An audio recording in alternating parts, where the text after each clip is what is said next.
You know, it's the boy Jay on the in the building here at WKUF, and you know, you just tuned into Jays Reggae Unlock. For those who just tuned in, it's that time for real talk, and we're here in the building with my boy Delma Thomas Jackson, and he's just going over some stuff with us. And you know, if you're just tuning in, the topic for today is violence, and we're promoting. We're trying not to promote any violence here in Flint and all over the world. So you know, trying to spread some love and. Delma is here talking to us about everything what's going on, how he was raised in Flint, and you just let us know a little bit about himself. But right now, just one thing we didn't understand, we just want to hear from the people themselves is why do you think Flint got that whole persona of being the most dangerous city in the United States? Mm-hmm. Now, I'm no expert on violence, and I don't, pretend to be. All I have is, I guess, my own opinions on that. Yes. I think I just finished up a oral history project about 2 months ago where I interviewed 10 elders who were all from the north side of Flint. Most of them were from a particular community called the St. John's community here in Flint. St. John's is one of the oldest all-black communities in the city of Flint. Long history. Mm-hmm. And all of this was set up during segregation when black folks could not live west of Saginaw Street.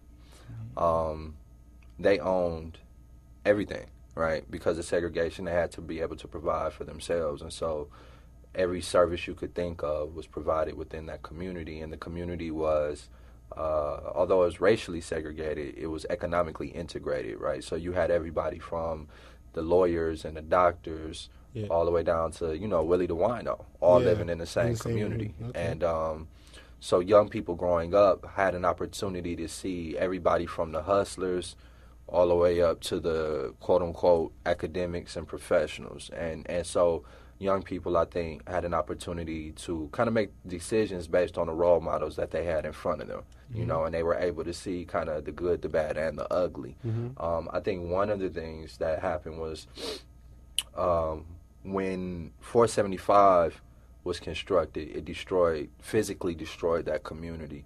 They had just built some of the suburbs here outside the city of Flint, like your Grand Blancs, your Flushings, Swartz Creeks.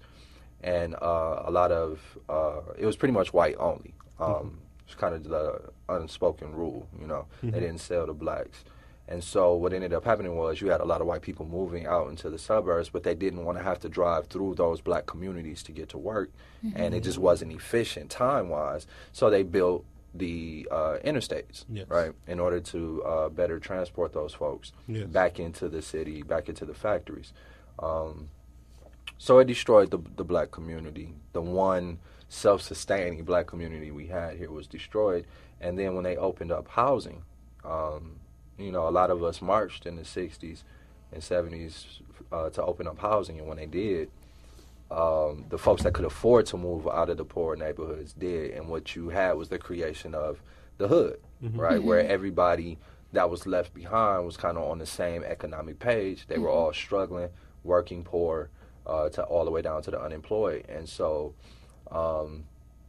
those things, I think, set up the conditions that allowed Flint to slowly become what you see today. Our elders had an opportunity to go to high school, not further their education, walk right into the factory and begin making $10, $15, $18 an hour. Mm-hmm. And a lot of them took that opportunity. They saw it as a chance to move away from the southern agricultural communities of the South. They moved up north. They got the factory jobs, which were horrible jobs most of the time, but they paid well.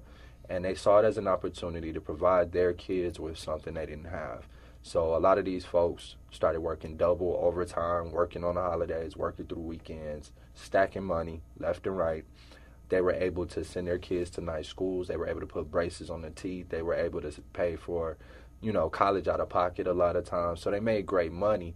But I think the message that they did not intend to send was that money first. You know, they didn't value education because they saw an opportunity to make money. And I think that's the message that my generation picked up. Yes. And when the factories could no longer support our desire to accumulate that kind of wealth, crack cocaine stepped in, and a lot of us saw that as an opportunity to get what our parents got.